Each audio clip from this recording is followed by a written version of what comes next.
Alright, good morning. I'm going to try this out instead of finding new videos. I'd rather give you my own material than use somebody else's and try and match what I'm doing here. So let's see how this goes this week.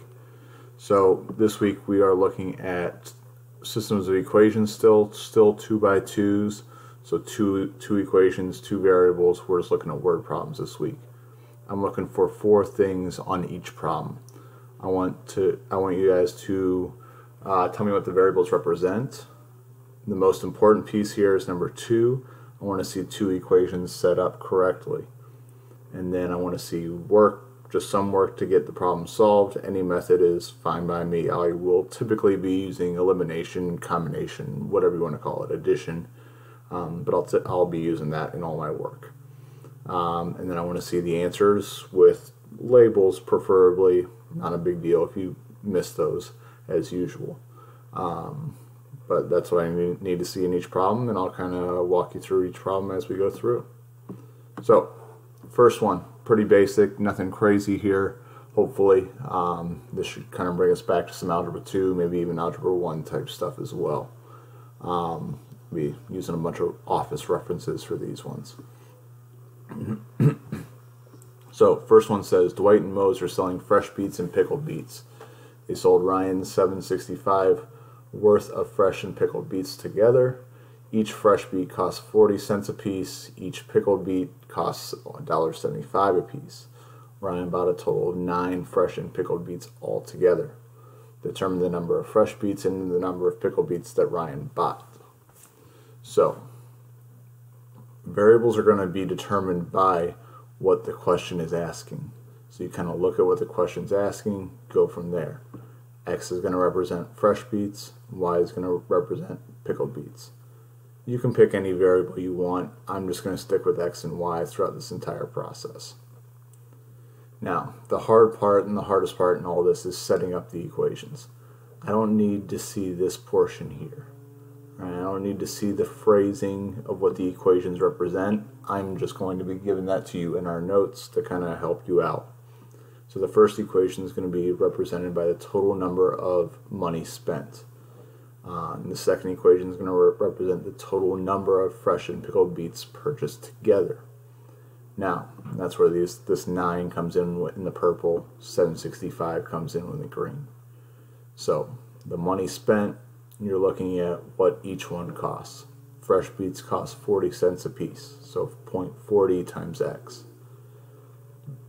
Pickled beets cost $1.75 a piece, so 1.75 times Y. And the total cost is $7.65. Then you'll typically have a simpler equation here, and it's going to be just X plus Y equals 9. We had X amount of fresh beets, Y amount of pickled beets, we bought 9 total. So, again, hardest part is this right here. After that, it's the same work that we've been doing last week. So, work involved. Again, I like to use elimination. So what you're going to see me do in this one, I'm just going to pick the smaller number and I'm going to multiply by a negative 0.4 to try and cancel the x's out, as you see in this step here. So I multiply the entire second equation by negative 0.4. Distribute that through, negative 0.4x minus 0.4y, then 9 times 0.4, negative 0.4 is negative 3.6. Add straight down, x's cancel like we planned on, or like I planned on. We get 1.35y equals 4.05, then it's pretty standard work from there. We get y equals 3. Take that 3, plug it into either equation. You're going to have a simpler equation here, this x plus y equals 9. You could just do that in your head, no work involved. We're going to have 6 fresh beets and 3 pickled beets there as our final answer. So that's the first one. We're going to bump it up a little bit on these next ones. We have an investment problem. So we're dealing with percentages here. We got David Wallace has a total of 12 grand that he wants to invest into 2 corporate bonds, one that pays 7.5% and one that pays 9% simple interest.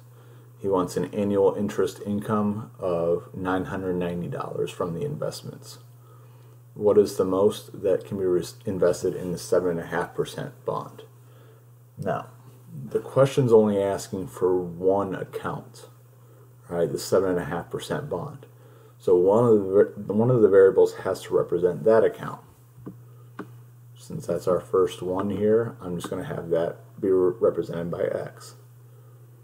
That means Y needs to be represented by the second one. So X is going to represent the amount in the 7.5% account, Y amount in 9% account. Now, again, the hard part here is setting up the equations.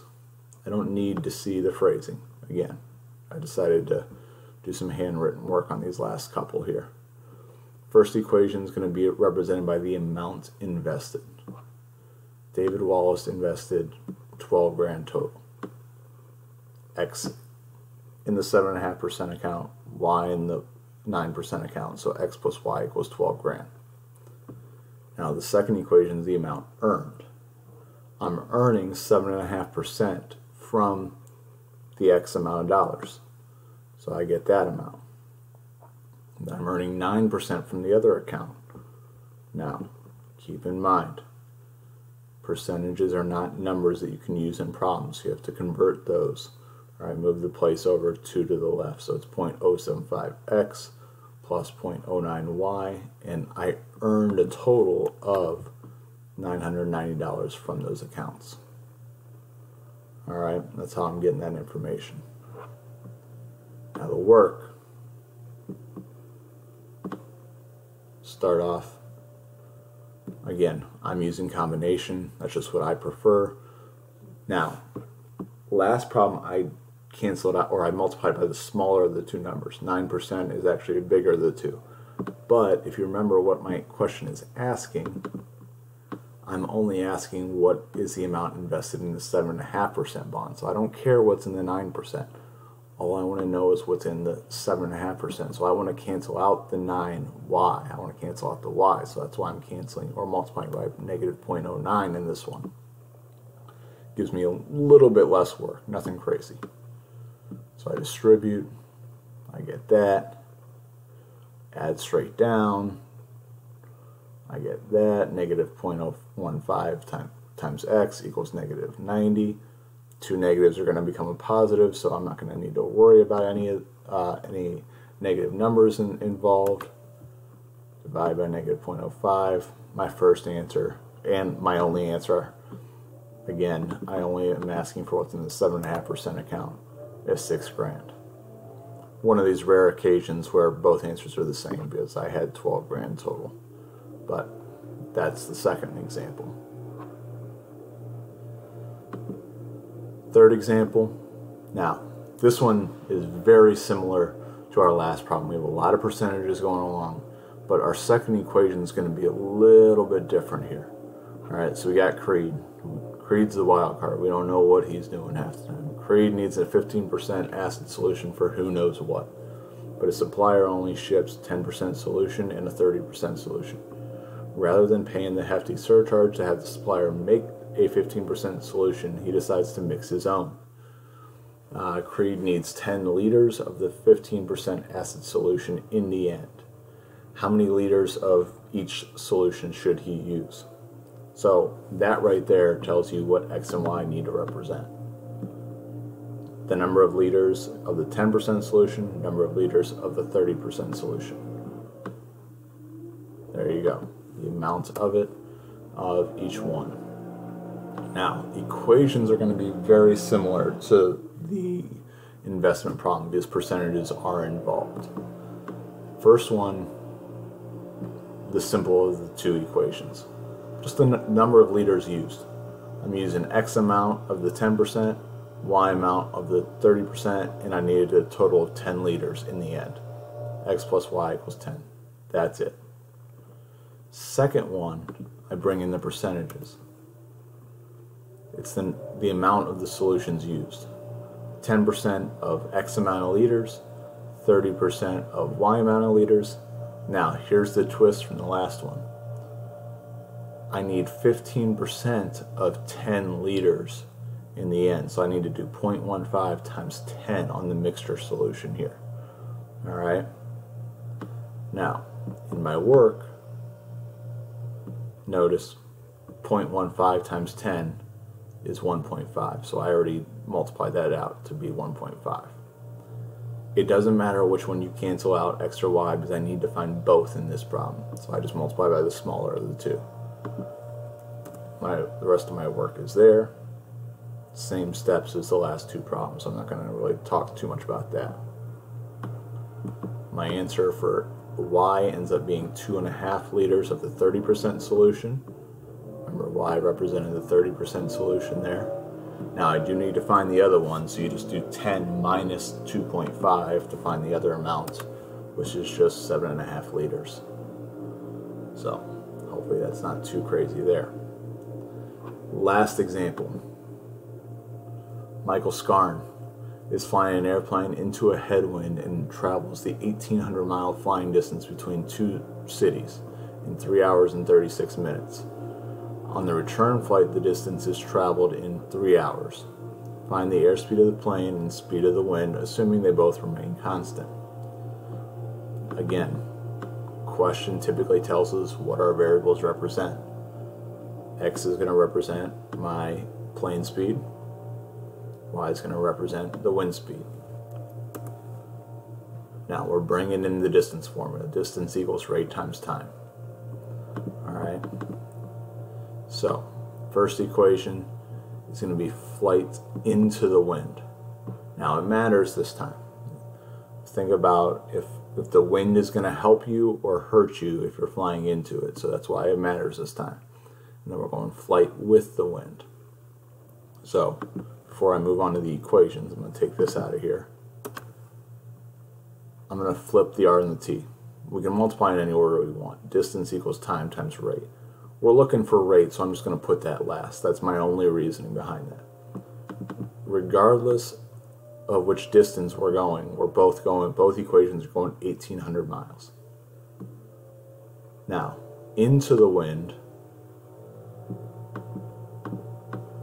we're taking 3.6 hours.